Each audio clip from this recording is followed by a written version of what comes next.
Hi guys, இது VGS trust vlog. இன்றைக்கி ஒரு மினி விளாக் தான் பார்க்க போகிறோம். பெரிய பாப்பா மாம்பழம் கேட்டுகிட்டே இருந்தான்னு சொல்லிட்டு நேற்று 1 கிலோ மாம்பழம் வாங்கியிருந்தோம். ஃப்ரெஷ்ஷாக இருந்துச்சுன்னு அதை சாப்பிடவே இல்லை. இன்றைக்கி சாப்பிடலான்னு சொல்லிட்டு நல்லா அறுத்து அவளுக்கு கொஞ்சம் தந்தாச்சு. அப்புறம் ஆளுக்கு ஒரு பீஸ் சாப்பிட்டாச்சு. சாப்பிட்டு முடிச்சதுக்கப்புறம் சரி சமையல் வேலையை பார்க்க ஸ்டார்ட் பண்ணிடலாம் அப்படின்னு சொல்லிட்டு சமையல் வேலையை பார்க்க ஸ்டார்ட் பண்ணியாச்சு.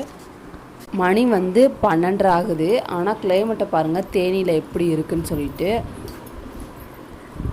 ஒரே மோடமாக இருந்துச்சுங்க. பாருங்கள் எப்படி இருக்குன்னு. அந்த மலையோரம்லாம் பூரா கருப்பு புகையாக இருந்துச்சு. நீங்கள் தேனி மாவட்டத்தில் இருந்தீங்கன்னா கமெண்ட் பாக்ஸில் கமெண்ட் பண்ணுங்கள். உங்கள் ஊரில் மழையான்னு சொல்லுங்கள். ஒரு பக்கம் சாதம் வெந்துக்கிட்டு இருந்துச்சு. ரசம் இதெல்லாம் வைக்கிறதுக்கு கட் பண்ணி வச்சுருந்தேன் காயெல்லாம். சின்னாலும் தூங்கிக்கிட்டு இருந்தா. கத்தரிக்காய் கூட்டு எப்படி வைக்கலான்னு பார்க்கலாமா? ஒரு கடாயில் எண்ணெய் ஊற்றிக்கிட்டு கடுகு கருவேப்பிலை போட்டுட்டு அதுக்கப்புறம் வெங்காயம் தக்காளியையும் போட்டுக்கணும்.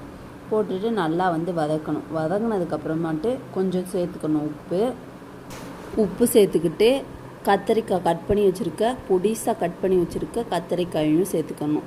சேர்த்துட்டு நல்லா கிண்டி விட்டுக்கணுங்க. எண்ணெய் கொஞ்சம் அதிகமாகவே சேர்த்துக்கோங்க, அதான் டேஸ்ட்டு நல்லாயிருக்கும். இப்போ கத்தரிக்காய் நல்லா வதங்கிருச்சுங்க. பாருங்கள் எப்படி வதங்கிருக்குன்னு. இப்போ நல்லா வதங்கிருச்சுங்க. வதங்கினதுக்கப்புறமா டேஸ்டி பொடி இருக்கு இல்லையா, அதையும் சேர்த்துக்கலாம். சேர்த்துட்டு கொஞ்சம் மட்டன் பொடி சேர்த்தாச்சு. சேர்த்து நல்லா கிண்டியாச்சு. இப்போ சூப்பரான கத்தரிக்காய் கூட்டு ரெடி ஆயாச்சுங்க. நம்ம வீட்டில் இன்றைக்கி என்னன்னு பார்த்தீங்கன்னா சாப்பாடு, ரசம், அதுக்கப்புறம் கத்தரிக்காய் கூட்டு தான் வச்சுருந்தேன். சமையலெல்லாம் முடிஞ்சிச்சு. மேகமூட்டமாக இருக்குது, அதனால 2 பேரையுமே குளிக்க வச்சாச்சு. இனி சாப்பிட வச்சுட்டு 2 பேர்த்தையும் தூங்க வைக்க வேண்டியதுதான். அடுத்த வீடியோவில் சந்திக்கிறேன்.